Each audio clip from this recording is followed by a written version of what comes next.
नमस्कार दोस्तों, एवरीथिंग अभिषेक YouTube channel पे मैं अभिषेक आप सभी का स्वागत करता हूँ। यह वीडियो फिर से आप सभी के लिए फिजिक्स का रहेगा, जिसमें हम साइंस के बारे में, जनरल साइंस के बारे में बात करते हैं। जो पॉइंटर हम अपने चैनल पे शुरू किए हैं, उसी का यह नेक्स्ट वीडियो होगा, नेक्स्ट एपिसोड होगा। समझ लीजिए इस वीडियो को। और इस वीडियो में आप जानेंगे, पिछले वीडियो में हम जान लिए थे भौतिक राशि के बारे में, भौतिक राशि के बारे में बहुत सारे क्वेश्चन देखे थे। और इस वीडियो में भी हम लोग भौतिक राशि के ही चैप्टर के कुछ पार्ट हैं, तो उसको हम जानने की कोशिश करेंगे। उसका सब पार्ट है, आप देख सकते हैं, सब पार्ट का नाम है यहाँ पर मापक, मापक यंत्र एवं पैमाने। तो इसके बारे में जो भी कंसेप्ट होंगे उसको हम समझने की कोशिश करेंगे।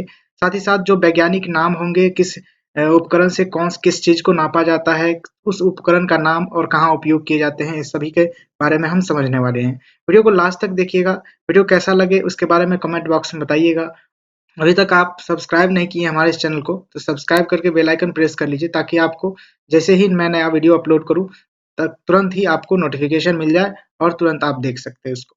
यहाँ से देखेंगे तो शुरू करेंगे। सबसे पहला कंसेप्ट, सबसे पहला जो प्रश्न है आपके स्क्रीन पे, कि सोनार, SONAR, सोनार मापक का प्रयोग किसके द्वारा किया जाता है, यानी सोनार का प्रयोग हम किसके द्वारा करते हैं। तो सोनार का प्रयोग कौन करता है, तो नौका संचालकों द्वारा इसका प्रयोग किया जाता है सोनार का। ध्यान रखेंगे। सोनार का फुल फॉर्म जाने तो सोनार का फुल फॉर्म होता है साउंड नेविगेशन एंड रैंगिंग। ध्यान रखेंगे।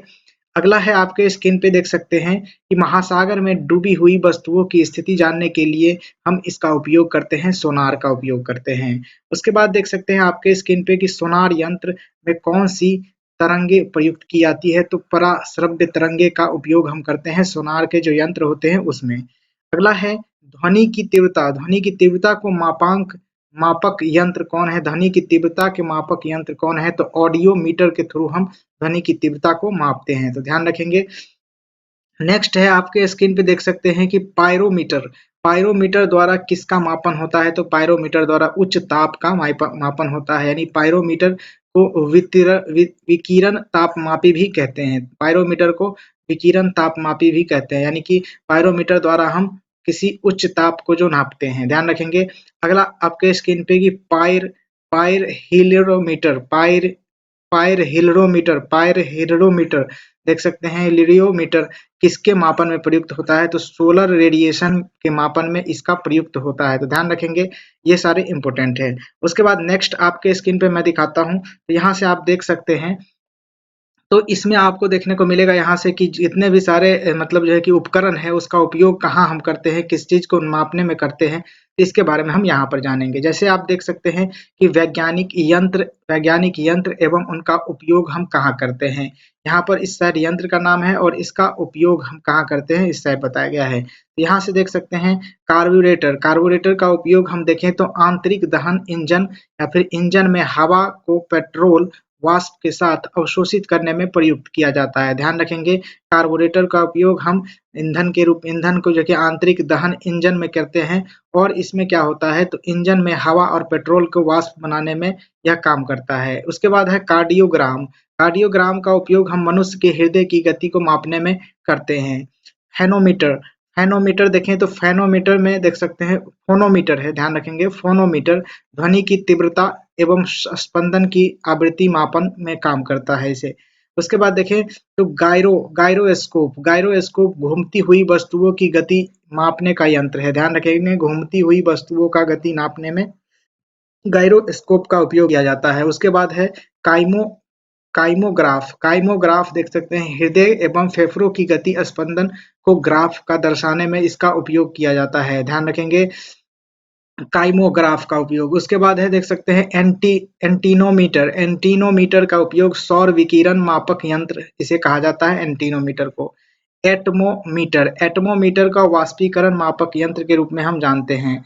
बोलोमीटर, बोलोमीटर का उपयोग उष्मीय या फिर विद्युत चुंबकीय विकिरण संसूचक यंत्र के रूप में इसे काम में लेते हैं। उसके बाद है क्रायोमीटर, क्रायोमीटर का उपयोग अति निम्न ताप मापक थर्मामीटर के रूप में काम लेते हैं। क्रायोमीटर का अति निम्न ताप मतलब सबसे कम ताप को नापने में भी हम इसे काम में लेते हैं। उसके बाद देख सकते हैं डीप सर्किल, डीप सर्किल का देख सकते हैं किसी स्थान के नीति कोण या फिर देख सकते हैं का मान ज्ञात करने में करते हैं। डिप एंगल को जो है कि माप करने में हम इसका डिप सर्किल का उपयोग करते हैं। उसके बाद देख सकते हैं डायनोमोमीटर। डायनोमोमीटर में देख सकते हैं बल आघूर्ण या शक्ति मापक यंत्र इंजन द्वारा उत्पन्न शक्ति का मापन इस यंत्र द्वारा करते हैं, डायनेमोमीटर द्वारा।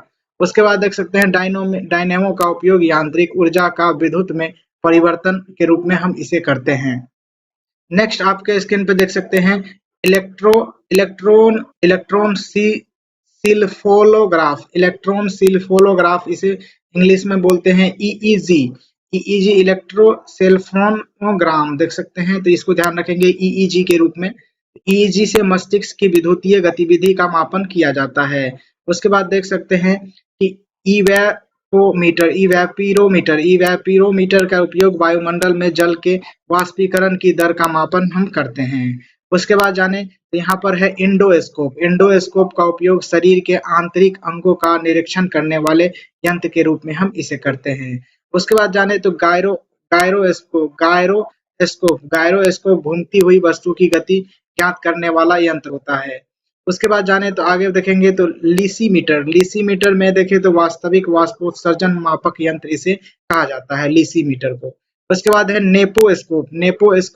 नेफोस्कोप का देख सकते हैं बादल की ऊंचाई, वेग एवं दिशा को मापने में नेफोस्कोप का उपयोग करते हैं। वोल्ट मीटर से हम विभवांतर को नापते हैं, इलेक्ट्रिक पोटेंशियल को नापते हैं, तो ध्यान रखेंगे। नेक्स्ट आपके स्क्रीन पे देख सकते हैं यहाँ से देख सकते हैं नेक्स्ट वोल्ट मीटर या फिर वोल्ट मीटर को किससे देख सकते हैं, वोल्ट मीटर से हम इलेक्ट्रिक चार्ज या फिर क्वांटिटी ऑफ इलेक्ट्रिसिटी यानी विभवांतर को नापते हैं। और एमीटर से हम विद्युत धारा को नापते हैं, आइदर डायरेक्ट और अल्टरनेटिंग करंट विद्युत धारा को हम नापते हैं, यानी डीसी एंड एसी दोनों को हम एमीटर से ही नापते हैं, ध्यान रखेंगे। और पोटेंशियोमीटर विभव मापी देख सकते हैं, विभव मापी जाने तो यहाँ पर विभव मापी वोल्टेज और पोटेंशियल डिफरेंस यानी विभवांतर से हम नापते हैं। विभव मापी को देख सकते हैं, विभव मापी से हम विभवांतर को नापते हैं। उसके बाद एनीमोमीटर से वायु का वेग नापते हैं। क्रोनोमीटर से समय नापते हैं, क्रोनोमीटर से समय मापा जाता है। उसके बाद ऑडियोफोन से दोष युक्त श्रवण शक्ति में सुधार होता है। ऑडियो फोन से हम यानी कि बहरे लोग होते हैं ना, उनको सुनने में या ऑडियोमीटर काम आता है। ऑडियो फोन देख सकते हैं, ऑडियोमीटर नहीं ऑडियो फोन, ध्यान रखेंगे ऑडियो फोन है। उसके बाद है टेकियोमीटर में देखें तो टेकियोमीटर में क्षैतिज दूरियां, लंबवत उन्नयन एवं दिशा का त्वरित मान होता है, इससे मापन करते हैं हम टेकियोमीटर से। एमीटर से देखें तो विद्युत धारा, ये 2 बार आ गया। उसके बाद देख सकते हैं हाइग्रोमीटर से आप जाने तो सापेक्षिक आर्द्रता को नापते हैं। स्प्रिंग में जाने तो भार को नापते हैं। बैरोमीटर से दाब को नापते हैं। ओडोमीटर से वाहन के पहियों द्वारा तय की गई दूरी हम नापते हैं, ओडोमीटर से विद्युत के पहियों द्वारा तय की गई दूरी नापते हैं। ओंडोमीटर से विद्युत चुंबकीय तरंग की आवृत्ति को नापते हैं, विद्युत चुंबकीय तरंग की आवृत्ति को नापते हैं। ऑडियोमीटर से देखें तो ऑडियोमीटर से हम ध्वनि की तीव्रता का मापन करते हैं। पायरेनोमीटर को देख सकते हैं, सोलर रेडिएशन को नापते हैं। सोलर रेडिएशन को नापने वाला यंत्र कौन सा होता है, तो पायरेनोमीटर होता है। अगला है एक्सेलेरोमीटर में वाहन की चाल की वृद्धि की दर को मापते हैं, यानी कि कितना स्पीड में चल रहा है उसके हम नापते हैं एक्सेलेरोमीटर से। उसके बाद देखें तो एरोमीटर से वायु एवं गैस का भार तथा घनत्व मापन हेतु उपयोग किया जाता है। अगला है अल्टीमीटर में देखिए विमान की ऊंचाई का माप करने में हमें अल्टीमीटर का इस्तेमाल करना होता है। अमीटर से देखें तो विद्युत धारा को एम्पियर में मापन हेतु अमीटर का उपयोग किया जाता है।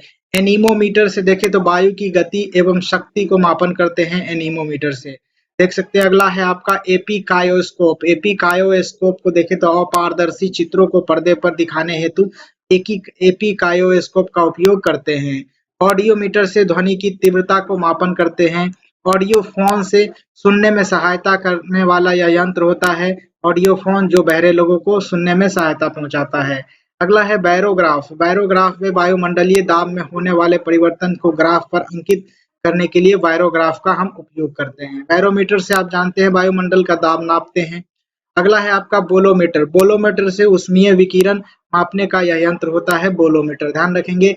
अगला आपके स्क्रीन पे नेक्स्ट के रूप में तो देखेंगे यहाँ से ये बहुत सारा दिया हुआ है, लेकिन जो है कि सारे के सारे इम्पोर्टेंट है और किसी भी एग्जामिनेशन में कोई भी पूछा जा सकता है। इसको आप 2-3 बार सुन लेंगे तो निश्चित ही रूप से आपको फायदा मिलेगा। यहाँ देख सकते हैं कैलोरीमीटर, कैलोरीमीटर से देखिए तो ऊष्मा की मात्रा मापने का यंत्र होता है। ऊष्मा की मात्रा को मापने की यंत्र होता है कैलोरीमीटर। कार्बोरेटर से देखिए तो देख सकते हैं कार्बोरेटर से अंतः दहन पेट्रोल इंजन प्रयुक्त उपकरण होता है यह। उसके बाद कार्डियोग्राम से देखें तो कार्डियोग्राम से मनुष्य की हृदय गति को मापने का यंत्र होता है। कार्डियोग्राफ देखें तो कार्डियोग्राफ हृदय की गति के ग्राफ को दर्शाने वाला यह होता है। उसके बाद देखिए तो क्रोनोमीटर पानी के जहाजों में यह सही समय ज्ञात करने के लिए उपयोग किया जाता है क्रोनोमीटर का। उसके बाद है ओडोमीटर का वाहनों के पहियों द्वारा तय की गई दूरी को मापने के लिए ओडोमीटर। ऑन्डोमीटर का देखें तो ऑन्डोमीटर विद्युत चुंबकीय तरंगों की आवृत्ति का मापन करते हैं। डेंसिटी मीटर विद्युत घनत्व का मापक यंत्र होता है डेंसिटी मीटर। उसके बाद डायलिसिस मशीन खराब किडनी का रक्त शोधक यंत्र होता है डायलिसिस मशीन, ध्यान रखेंगे। और इलेक्ट्रोमीटर से विभवांतर मापक यंत्र होता है विभवांतर मापक यंत्र होता है। उसके बाद देखें तो इलेक्ट्रॉन माइक्रोस्कोप से अति सूक्ष्म जीवाणुओं को देखने के काम आने वाला यह उपकरण होता है इलेक्ट्रॉन माइक्रोस्कोप। उसके बाद है एक्सक्लेरेटर से चलती हुई यांत्रिक सीढ़ी को बोलते हैं एक्सक्लेरेटर, ध्यान रखेंगे। जो स्टेशन वगैरह पे रहती है तो वो एक्सक्लेरेटर कहलाता है। फेदोमीटर से समुद्र की जो गहराई मापक यंत्र को फेदोमीटर कहा जाता है। और देखिए फ्लक्स मीटर देखिए तो चुंबकीय फ्लक्स मापन के लिए फ्लक्स मीटर का उपयोग किया जाता है। उसके बाद गैल्वेनोमीटर से विद्युत धारा की प्रबलता को नापते हैं, गैल्वेनोमीटर से विद्युत धारा की प्रबलता को मापक कहा जाता है।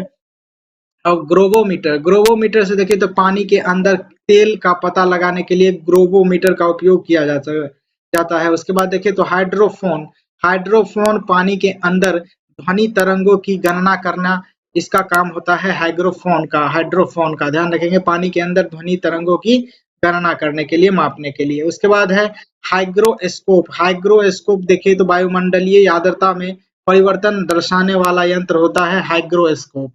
लैक्टोमीटर से दूध की शुद्धता को मापक यंत्र के रूप में हम इसे जानते हैं लैक्टोमीटर से। मैनोमीटर से देखें तो गैस का दाब मापने का यह यंत्र होता है। माइक्रोमीटर से मिलीमीटर के हजारवें भाग को ज्ञात करने वाला जो उपकरण होता है वह माइक्रोमीटर कहलाता है, ध्यान रखेंगे। माइक्रोमीटर मिलीमीटर के हजारवें भाग को ज्ञात कर सकता है। माइक्रोस्कोप से सूक्ष्म वस्तुओं को आवर्धित रूप से देखने का यह यंत्र होता है माइक्रोस्कोप। दूसरा है आपका नेक्स्ट है ओम मीटर में जाने तो विद्युत प्रतिरोध का मापक यंत्र होता है ओम मीटर।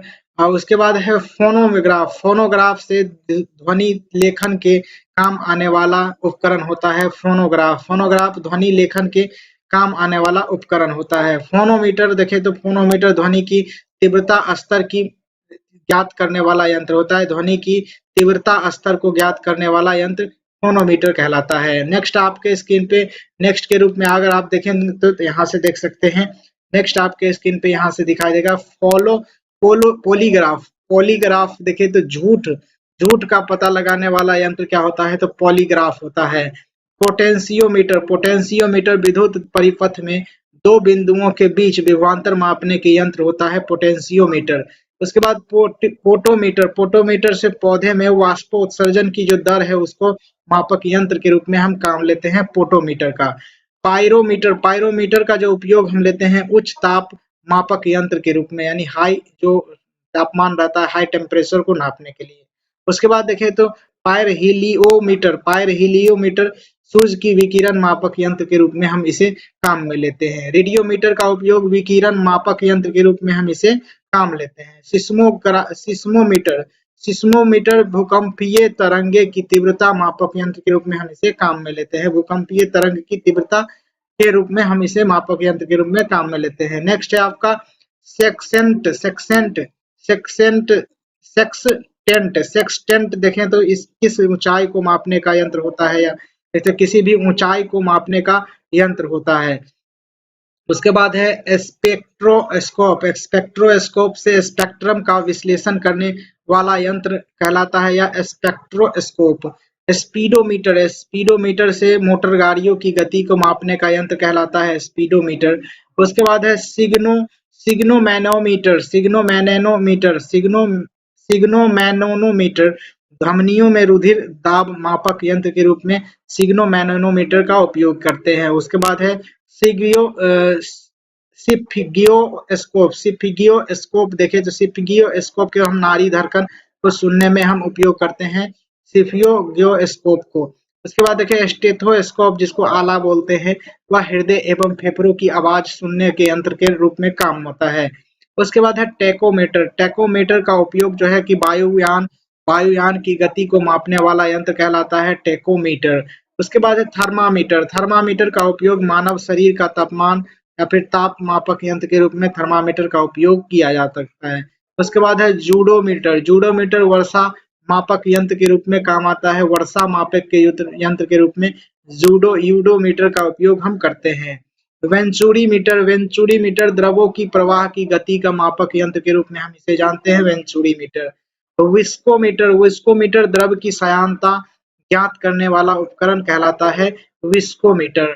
वोल्टमीटर देखें तो दो बिंदुओं के आवेशों की दो बिंदुओं के बीच के आवेश की भिन्नता को मापने वाला यंत्र कहलाता है वोल्टमीटर। वाट मीटर के रूप में आप जाने तो विद्युत की शक्ति को मापने वाला यंत्र वाट मीटर कहलाता है। लास्ट है आपका हॉरोलॉजी। हॉरोलॉजी समय का मापक विज्ञान है। समय मापक विज्ञान के रूप में हम इसे जानते हैं हॉरोलॉजी को। हॉरोलॉजी इसमें किस चीज का अध्ययन किया जाता है? समय मापक विज्ञान का। अगला है आपका स्क्रीन पे जो पॉइंट के रूप में है, देख सकते हैं मैक। मैक किसका मात्रक है? तो अति तीव्र चाल की जो है कि मात्रक है मैक। अति तीव्र चाल को हम मैप में नापते हैं। नोट के रूप में किसी माध्यम में ध्वनि की चाल को 1 मैक कहा जाता है, यानी कि किसी माध्यम में ध्वनि की जितनी चाल होगी वह 1 मैक के रूप में जाना जाता है। यानी कि दूसरा आप इसे जाने तो 1 मैक से अधिक चाल सुपरसोनिक चाल कहलाता है। 1 मैक से अधिक चाल वाले जो भी गति होगा तो वह सुपरसोनिक कहलाएगा। 5 मैक से अधिक चाल वाला हाइपरसोनिक कहलाता है, यानी कि 5 गुना ध्वनि के चाल से 5 गुना अधिक जिसका चाल होगा वह जो है कि क्या कहलाएगा? तो हाइपरसोनिक। और 1 गुना होगा, 2 गुना होगा तो वह देख सकते हैं सुपरसोनिक चाल कहलाता है। ध्यान रखेंगे। नेक्स्ट आपके स्क्रीन पे नेक्स्ट कहता है आपसे, क्या कहता है तो देख सकते हैं यहाँ पे आपके स्क्रीन पे मैं शो करता हूँ। यहाँ पर लड़ाकू विमान। लड़ाकू विमानों की गति को किसमें व्यक्त किया जा सकता है? तो मैक में व्यक्त किया जाता है। रडार। रडार का उपयोग कौन करते हैं? रडार का उपयोग कहाँ होता है? तो वस्तु की स्थिति को ज्ञात करने में रडार का हम उपयोग करते हैं। रडार का फुल फॉर्म आप जाने तो रेडियो डायरेक्शन एंड रिंगिंग होता है। Radio detection and ringing, radio detection and ringing होता है। अगला है रडार में किस प्रकार की तरंगों का उपयोग कर वस्तु का सही स्थिति का पता लगाया जाता है? तो सूक्ष्म तरंगों का उपयोग करके जो है कि हम किस चीज का उपयोग करके, सूक्ष्म तरंगों का उपयोग करके किसी भी वस्तु का स्थिति की पता लगाते हैं। जानकारी कैसी लग रही है बिल्कुल आप बताइएगा कमेंट बॉक्स में। अगर अभी तक आप सब्सक्राइब नहीं किए तो प्लीज सब्सक्राइब करिए और सपोर्ट कीजिए इस चैनल को। और उसके बाद देख सकते हैं आप लाइक करिएगा इस वीडियो को इसी तरीके के कंसेप्ट और देखने के लिए। मैनोमीटर। मैनोमीटर किसके मापन में प्रयुक्त होता है? तो गैसों के दाब को जो मापने में मैनोमीटर का हम इस्तेमाल करते हैं। वायुमंडलीय दाब को मापने के लिए बैरोमीटर का हम इस्तेमाल करते हैं। बैरोमीटर में पारे का अचानक नीचे आ जाना किसका सूचक होता है? तूफानी मौसम का सूचक हो जाता है। उसके बाद दूध का आपेक्षिक घनत्व मापक यंत्र क्या कहलाता है? तो लैक्टोमीटर कहलाता है। अगला आपका दूध या दुग्ध उत्पादक में वसा की मात्रा को जो नापने की जो मात्रा को मापने की जो यंत्र होते हैं उसको ब्यूटीरोमीटर कहते हैं। ब्यूटीरोमीटर कहते हैं। दूध में वसा की मात्रा को मापने का यंत्र ब्यूटीरोमीटर के नाम से जाना जाता है। अब नेक्स्ट सब टॉपिक है आपके सामने जो कि एक सूची के रूप में है, यानी कि डायग्राम के रूप में यहाँ पर आप देख सकते हैं। तो देख सकते हैं यहाँ पर कि विभिन्न मापक यंत्र व उनके अनुप्रयोग को हम यहाँ जानेंगे। यहाँ पर मापक यंत्र है, उसका मापन है। तो यहाँ से जानेंगे, जैसे आप हाइड्रोमीटर से द्रव जल का घनत्व हम नापते हैं। उसके बाद हाइग्रोमीटर से वायुमंडल की सापेक्षिक आर्द्रता को नापते हैं। उसके बाद यहाँ पर स्पेक्ट्रोमीटर से विद्युत चुंबकीय स्पेक्ट्रम को एक विशिष्ट भाग के सापेक्ष प्रकाश के गुणों का जो है कि मापन हम करते हैं स्पेक्ट्रोमीटर से। यूडोमीटर से जाने तो भौतिक या फिर रासायनिक परिवर्तन के फलस्वरूप किसी गैसीय मिश्रण में आयतन में होने वाले परिवर्तन की माप यूडोमीटर से किया जाता है। अगला आपके स्क्रीन पे रक्त दाब का मापन किस यंत्र के द्वारा होता है, तो सिग्नोमैनोमीटर से किया जाता है। सिग्नोमैनोमीटर से रक्त का दाब को हम नापते हैं। अगला आप देखेंगे कि हृदय हृदय की धड़कन की माप किस यंत्र के द्वारा, तो स्टेथोस्कोप आला जिसे हम लोग बोलते हैं। यहाँ पर देखेंगे कुछ और आपको सारणी दिखेगा। यहाँ पर देख सकते हैं कि मापक यंत्र और मापक, यानी कैरेटोमीटर से सोने की शुद्धता को नापा जाता है। कैरेटोमीटर से सोने की शुद्धता को नापा जाता है। लक्सीमीटर से प्रकाश की तीव्रता को नापा जाता है। कैलोरीमीटर से रंगों की तीव्रता को नापा जाता है। सिस्मोग्राफ से जाने तो भूकंपीय तीव्रता को नापा जाता है। और कैस्कोग्राफ से पौधे में वृद्धि की मापन करते हैं। और रेन गेज से वर्षा मापी यंत्र हम कहते हैं रेन गेज को। उसके बाद गीगर मूलर काउंटर में आयनित विकिरण या फिर रेडियो सक्रिय तत्वों की माप किया जाता है गीगर मूलर काउंटर के द्वारा। अगला आपके स्क्रीन पे रिक्टर पैमाने का प्रयोग किसके नापने में होता है, तो भूकंप की तीव्रता को नापने में रिक्टर जो पैमाना है उसका हम लोग इस्तेमाल करते हैं। अगला आपके स्क्रीन पे तो यहाँ से जानेंगे कि समुद्र की गहराई इसमें किसमें मापी जाती है, तो समुद्र की गहराई फेदोमीटर में मापी जाती है। समुद्र के तल से विमान की ऊंचाई का मापक यंत्र क्या कहलाता है, तो अल्टीमीटर कहलाता है। झूठ का पता लगाने वाला यंत्र क्या कहलाता है, पॉलीग्राफ से नापा जाता है। नेक्स्ट है आपका क्षैतिज तल एवं ऊर्ध्वाधर तल में कोणीय दूरी को मापने के यंत्र को क्या कहते हैं, तो थियोडोलाइट कहते हैं। थियोडोलाइट का उपयोग हम करते हैं। अगला आपका डिग्री सेंटीग्रेड और फ़ारेनहाइट का पाठ्यक्रम किस तापमान पर एक समान होता है। डिग्री सेंटीग्रेड और फ़ारेनहाइट का जो तापमान है किस तापमान पे जो है कि समान रहता है, तो ध्यान रखेंगे -40°C पर डिग्री सेंटीग्रेड और देख सकते हैं फ़ारेनहाइट का जो पाठ्यांक होता है वह समान होता है। अगला आपके स्क्रीन पे रिंगलमेन स्केल यंत्र द्वारा किसका मापन किया जाता है, तो कोहरे के घनत्व को हम मापते हैं। रिंगलमेन स्केल के द्वारा हम इसका मापन करते हैं, तो कोहरे के घनत्व को, धुंध के घनत्व को नापते हैं। स्टेथोस्कोप यंत्र किस सिद्धांत पर कार्य करता है, तो ध्वनि तरंग के अध्यारोपण के सिद्धांत पर कार्य करता है। ध्वनि तरंग के अध्यारोपण पर सिद्धांत पर जो है कि काम करता है आपका आला, जो स्टेथोस्कोप के रूप में हम लोग जानते हैं। ऑक्सेनोमीटर द्वारा किसका मापन होता है, तो पौधे की वृद्धि का जो है कि मापन करते हैं ऑक्सेनोमीटर द्वारा। उसके बाद देखिए तो पारे की जो किस विशिष्टता के कारण साधारण तापमापी यंत्र में उपयोग किया जाता है, तो उच्च प्रसारण शक्ति के कारण जो है कि इसका हम जो है कि उपयोग करते हैं किसी भी तापमापी यंत्रों में, ध्यान रखेंगे। अगला आपके देखेंगे तो नेक्स्ट है आपको माइक्रोस्कोप का उपयोग किसके मापन में किया जाता है, तो माइक्रोस्कोप का उपयोग हम सूक्ष्म एवं पास की वस्तुएं देखने हेतु हम इसका उपयोग करते हैं। समय मापक विज्ञान को हम क्या कहते हैं, तो हॉरोलॉजी कहते हैं। हॉरोलॉजी में आपका समय मापक विज्ञान का अध्ययन किया जाता है। ब्यूफोर्ट स्केल द्वारा किसकी माप की जाती है, हवा की गति का जो है कि माप किया जाता है ब्यूफोर्ट स्केल द्वारा। अगला आपके स्क्रीन पे समुद्र के भीतर से ऊपर की वस्तुओं को देखने के लिए पनडुब्बी में किस यंत्र का उपयोग किया जाता है, तो देख सकते हैं पेरिस्कोप के द्वारा। समुद्री पनडुब्बी में ऊपर की वस्तुओं को देखने के लिए पेरिस्कोप का उपयोग किया जाता है। अगला आपके स्क्रीन पे सूर्य को देखने के लिए किस यंत्र का प्रयोग किया जाता है, तो हीलियोस्कोप का उपयोग सूर्य को देखने के लिए किया जाता है। अगला, सर्किट में बिजली की प्रवाह का पता लगाने हेतु किस उपकरण का उपयोग किया जाता है? गैल्वेनोमीटर का उपयोग किया जाता है। नेक्स्ट आपके स्क्रीन पे कि किसके मापन में स्टेलाग्लेमोनोमीटर मोमीटर देख सकते स्टेलाग्ले स्टेलागमोनोमीटर स्टेलाग्मोनोमीटर यंत्र पृथ्वी के पृष्ठ तनाव को मापने में इसका प्रयुक्त होता है। स्टेलाग्मोमीटर ध्यान रखेंगे इसको। इसका अगला देखेंगे तो पिट्टो ट्यूब देख सकते हैं। पिटोट ट्यूब का जो है कि उपयोग पिटोट ट्यूब यंत्र का उपयोग किसके मापन में किया जाता है? तो किसी स्थान पर प्रवाह का वेग को मापने में किया जाता है।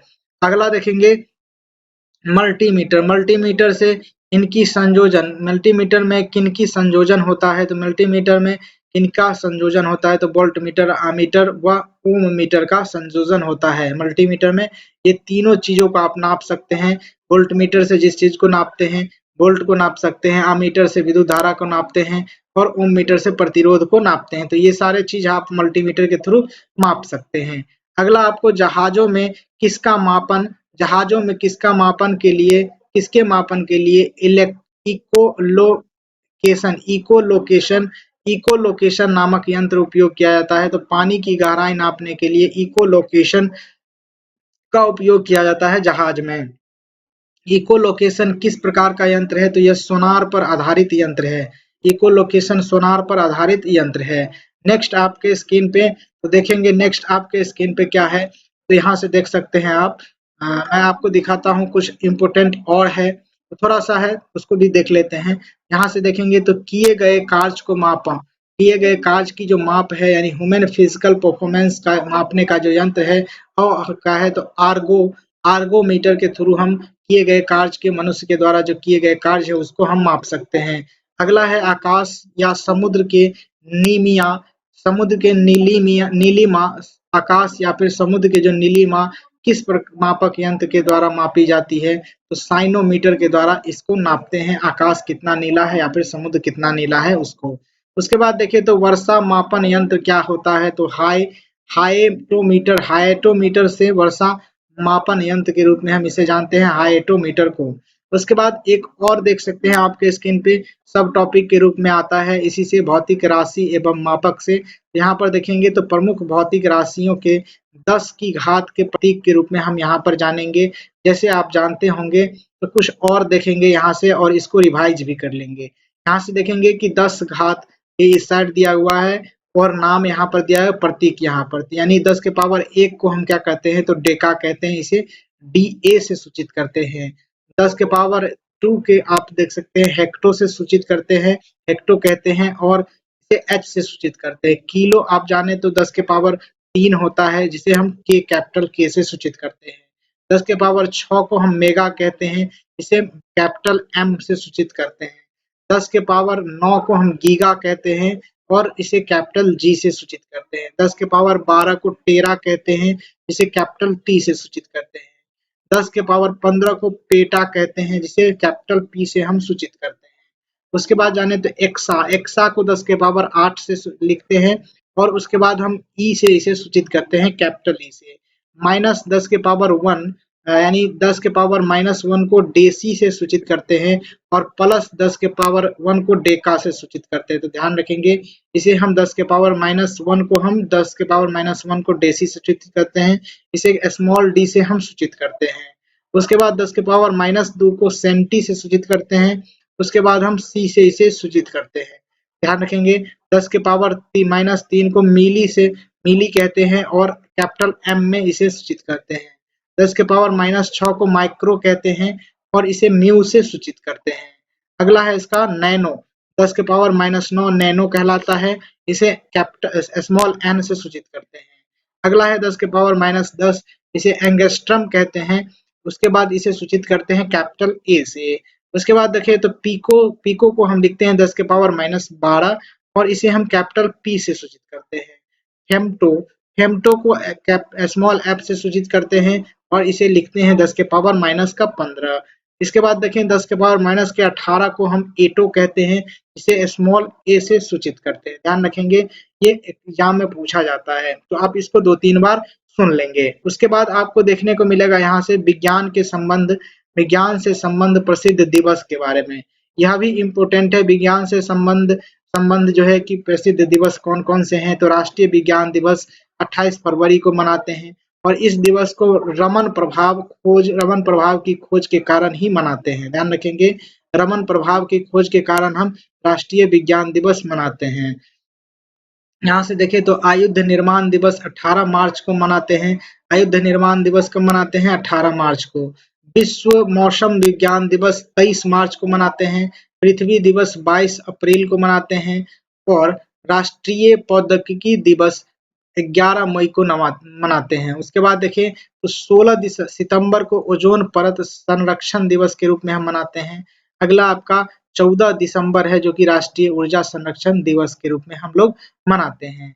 नेक्स्ट आपके स्क्रीन पे नेक्स्ट यहाँ से देखने को मिलेगा आपको, यहाँ से देखेंगे हम कि प्रमुख राशियों के एसआई मात्रक एवं अन्य मात्रकों से संबंध किस प्रकार से हैं, इसको हम थोड़ा सा देख लेंगे।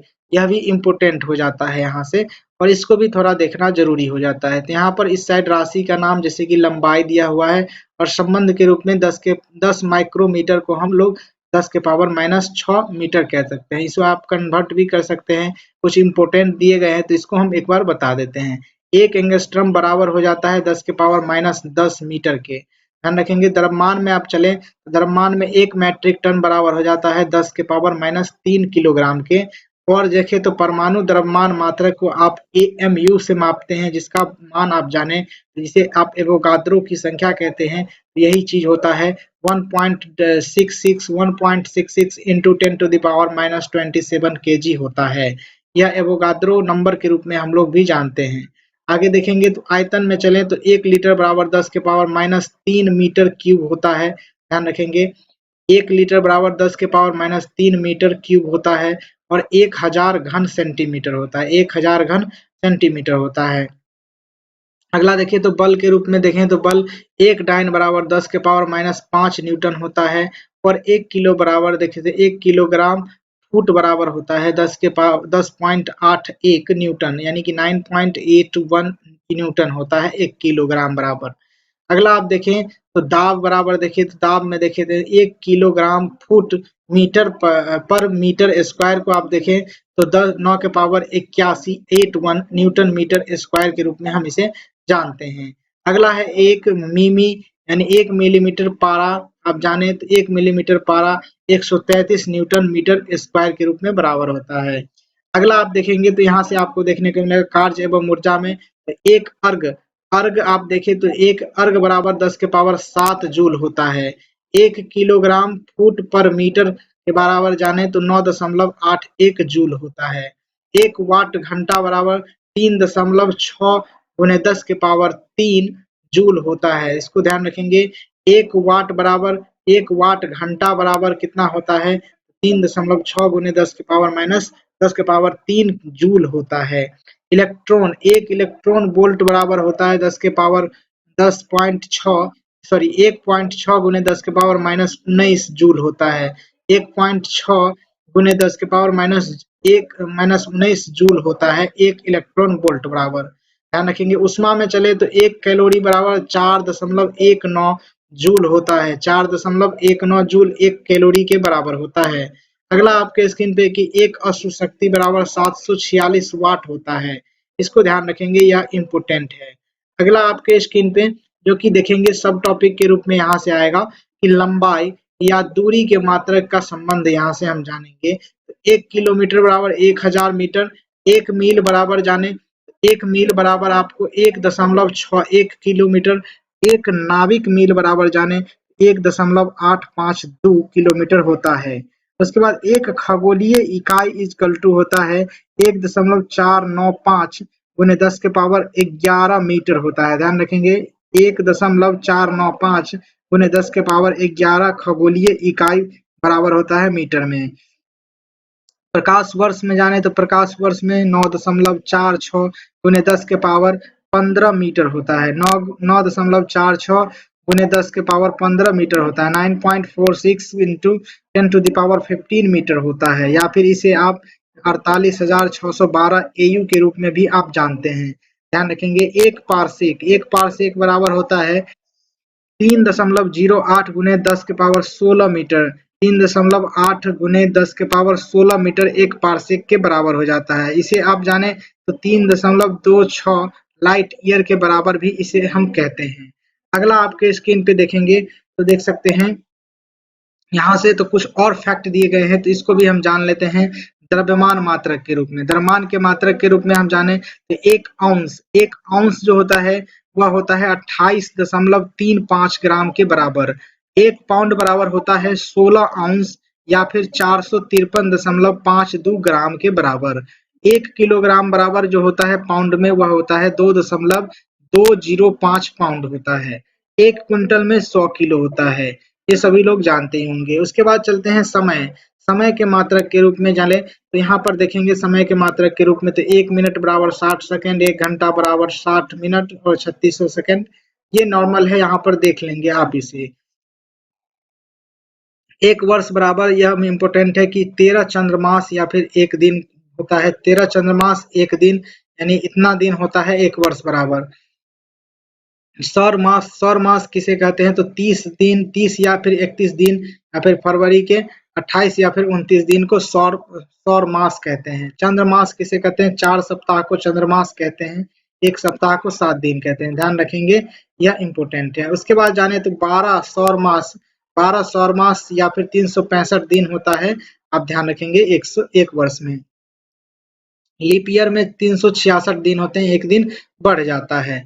और क्यों बढ़ता है आप सभी को पता ही होगा। जो मतलब पृथ्वी को जो परिक्रमा करने में एक दिन का जो समय लगता है, 24 घंटे का समय नहीं लगता, 24.25 दिन का समय लगता है। तो ध्यान रखेंगे, यही जो होता है जुड़ते एक साल में एक दिन हो जाता है। तो इसी चीज को एक दिन बढ़ा करके कर लिया जाता है। उसके बाद देखिए तो क्षेत्रफल के मात्रक के रूप में यहाँ पर देखने को मिलेगा आपको। 1 एकड़ में जाने तो 4840 वर्ग गज होता है। 1 एकड़ में 4840 वर्ग गज होता है और 43,560 वर्ग फुट होता है। 43,560 वर्ग फुट होता है 1 एकड़ में, और 4840 गज होता है। वर्ग मीटर में जाने तो 4046.94 वर्ग मीटर में होता है 1 एकड़ में। ध्यान रखेंगे, 1 हेक्टेयर में 2.5 एकड़ होते हैं, और 1 किलोमीटर में जाने तो 100 हेक्टेयर होता है। 1 वर्ग किलोमीटर में 100 हेक्टेयर होता है।